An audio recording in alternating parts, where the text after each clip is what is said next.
Pemirsa, kita lanjutkan acara kita. Indonesia Lawyers Club. Poke versus Jokowi. Sekarang saya ke Dirjen Eda Kapuspen Mendagri. Pak Mendagri hari ini berhalangan diwakilkan Kapuspen. Tadi sudah dijelaskan oleh Pak Margarito. Dan kemudian yang saya ingin tahu, memori patulikting dari undang-undang ini lahir. Baik, terima kasih. Assalamualaikum warahmatullahi wabarakatuh. Kalau kita bicara kekhususan bank, kita akan bicara ada landasan filosofis, ada landasan yuridis, ada landasan sosiologis. Kalau bicara kekhususan, berarti kita diingatkan kembali kepada amanat konstitusi. Bahwa di dalam amanat konstitusi pasal 18 menegaskan bahwa negara mengakui dan menghormati satuan-satuan pemerintahan daerah yang bersifat khusus atau istimewa yang diatur dengan undang-undang. Itulah perintah dari Undang-Undang Dasar. Terkait dengan undang-undang pemerintahan daerah diaturlah pada Undang-Undang 32 tahun 2004. Tetapi di luar undang-undang tentang pemerintahan daerah, ada undang-undang lain yang mengatur tentang kekhususan itu. Konkuren dengan pasal 18 dimaksud, maka Undang-Undang Dasar 45 ditindaklanjuti dalam pasal 227 ayat 1, yakni Undang-Undang 32 tahun 2004 yang juga menegaskan bahwa khusus untuk provinsi daerah, khusus ibu kota Jakarta, karena kedudukannya sebagai ibu kota negara Republik Indonesia diatur dengan undang-undang tersendiri. Itulah yang menjadi perintah atas terbentuknya, dulu namanya Undang-Undang Nomor 34 tahun 1999, sekarang menjadi Undang-Undang Nomor 29 tahun 2007. Benar yang tadi disampaikan Pak Margarito. Apa yang diatur oleh pasal Undang-Undang 29 tahun 2007? Di sana jelas-jelas tertulis di pasal 2, kalau kita kutip kembali, pasal 2, benar bahwa di pasal 2 dikatakan Provinsi DKI Jakarta diatur berdasarkan peraturan perundang-undangan yang mengatur tentang pemerintahan daerah dan pemilihan kepala daerah. Ulangi. Pemerintahan daerah dan pemilihan kepala daerah. Saya nanti akan ungkap di belakang bahwa pengaturan tentang pemilihan kepala daerah itu pun juga diatur pada undang-undang yang khusus lainnya seperti Otsus Papua. Seperti RUKDIY yang juga. Kemudian katakanlah juga Nanggur Aceh Darussalam. Nanti akan saya ungkap. Dari sana kita akan lihat pasal 9. Pasal 9 jelas tegas disebutkan bentuk dan susunan pemerintahan. Penyelenggaraan pemerintahan Provinsi DKI Jakarta dilaksanakan menurut azas otonomi, azas dekonsentrasi, azas tugas pembantuan, dan kekhususan sebagai ibu kota negara Kesatuan Republik Indonesia. Frasa yang kita teriakkan adalah kekhususan sebagai ibu kota negara Kesatuan Republik Indonesia. Apa yang dimaksud dari kekhususan? Di sana jelas di Undang-Undang 32 tahun 2004, pasal 227 juga kita lihat, khusus untuk provinsi daerah khusus ibu kota Jakarta, karena kedudukannya sebagai ibu kota negara diatur dengan undang-undang tersendiri, itulah 29 2007. Maka muncul pada ayat 3, apa itu kekhususannya? Undang-undang sebagaimana dimaksud memuat pengaturan A. Kekhususan, tugas, hak, kewajiban, dan tanggung jawab sebagai ibu kota negara. Di dalam penjelasan pasal 20, Undang-Undang pasal 227, di sana disebutkan, Provinsi DKI Jakarta dalam kedudukan sebagai ibu kota negara memiliki tugas, hak, kewajiban, dan tanggung jawab tertentu yang berbeda dengan daerah lainnya. Itulah yang namanya kekhususan.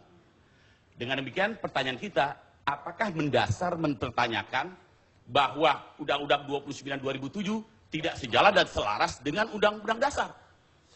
Jawabannya sama-sama kita tahu. Itu dari landasan yuridis, landasan filosofis. Kemudian dari landasan yuridis, kami berikan catatan sendiri. Bahwa di sana disebutkan juga, jelas-jelas ketentuan khusus dalam pilkada di Indonesia, karena di dalam pasal 107 Undang-Undang 12 tahun 2008 pasangan calon, benar tadi katakan ada ayat 2-nya, memperoleh suara 30%. Tetapi kalau kemudian diatur karena kekhususan daerah itu sendiri, apakah salah? Itulah undang-undang khusus. Dasar pertimbangannya dalam rekaman kami yang kami buka dalam nomenklatur adalah karena Jakarta sebagai ibu kota negara RI, gubernur dan wakil gubernur DKI haruslah memiliki sama tingkat legitimasi yang tinggi atau yang kita kenal sebagai derajat elektabilitas atau elektoralis yang berbeda dengan daerah yang lainnya di Indonesia. Itulah kekhususan.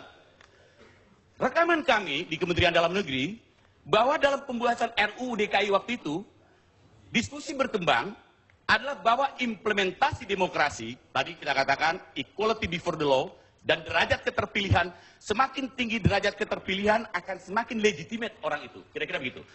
Demokrasi yang paling baik ialah apabila memperoleh 50 ditambah 1. Itu rekaman kami yang ada. Karena itu rumusan dalam pasal 11 Undang-Undang 29 2007 adalah apabila calon gubernur dan wakil gubernur DKI Jakarta memperoleh suara lebih dari 50% suara sah. Itulah kekhususan DKI Jakarta. Jadi tidak bisa digebiah-uyah dengan kemudian kita mengatakan harus 30% sebagaimana diatur pada Undang-Undang 32 tahun 2004. Karena ini kekhususan DKI. Bukti lain yang kami dapatkan, pengaturan secara khusus dalam pilkada di daerah yang bersifat khusus tidak hanya terjadi di DKI Jakarta.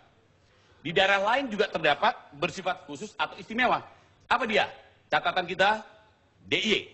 Sultan Hamengkubuwono X tidak melalui pilkada. Akan tetapi melalui penetapan oleh DPRD.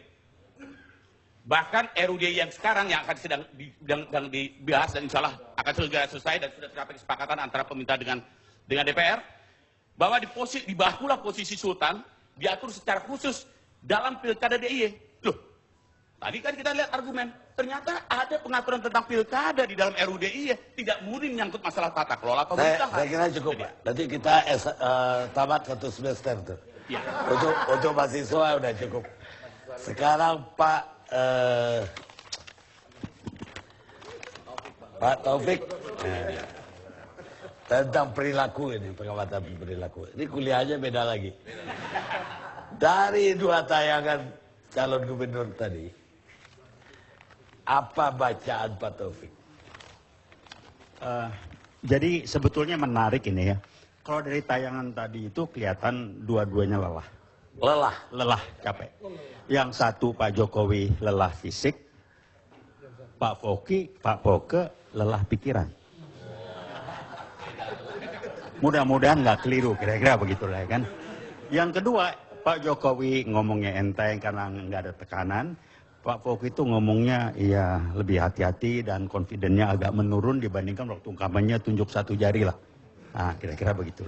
Semoga tidak keliru.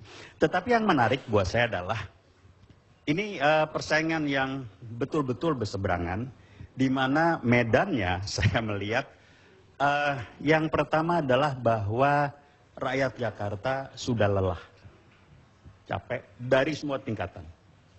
Yang kedua bahwa partai-partai politik itu tidak bisa mengendalikan penuh semua anggotanya kalau dia tidak serg di hatinya. Ketiga yang terbukti menarik lagi, nanti saya berikan argumentasinya, anggaran yang besar bukan jaminan. Nah ini saya coba bahas yang terakhir. Kenapa bukan jaminan?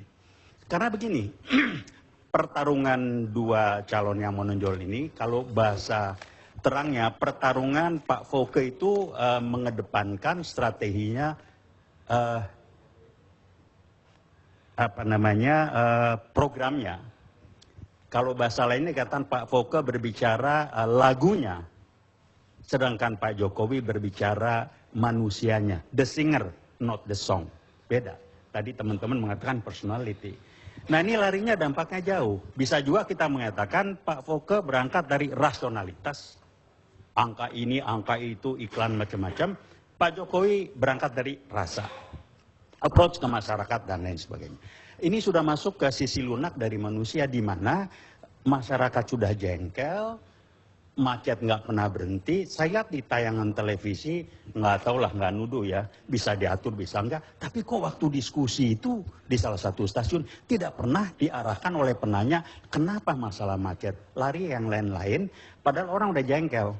Nah, orang udah jengkel itu, saya melihat tingkat kejengkelan orang ini sudah pada tahapan label. Nah tadi Bapak hubungannya dengan tidak soal besarnya uang itu dalam arti apa? Kampanyenya? Iya. Dalam kampanyenya Iya. tidak besar kecilnya. Iya. Kuliah Bapak yang belakangan kita lanjutkan setelah segmen berikut. Yes. Tapi soal uang tadi, Iya. saya ngutip Paul David Wellstone, profesor dari Minnesota, yang 2 kali jadi senator di situ. Dia mengatakan politik itu bukan mengenai besarnya uang atau kekuasaan, tapi adalah bagaimana meningkatkan kesejahteraan rakyat. Kita istirahat sejenak.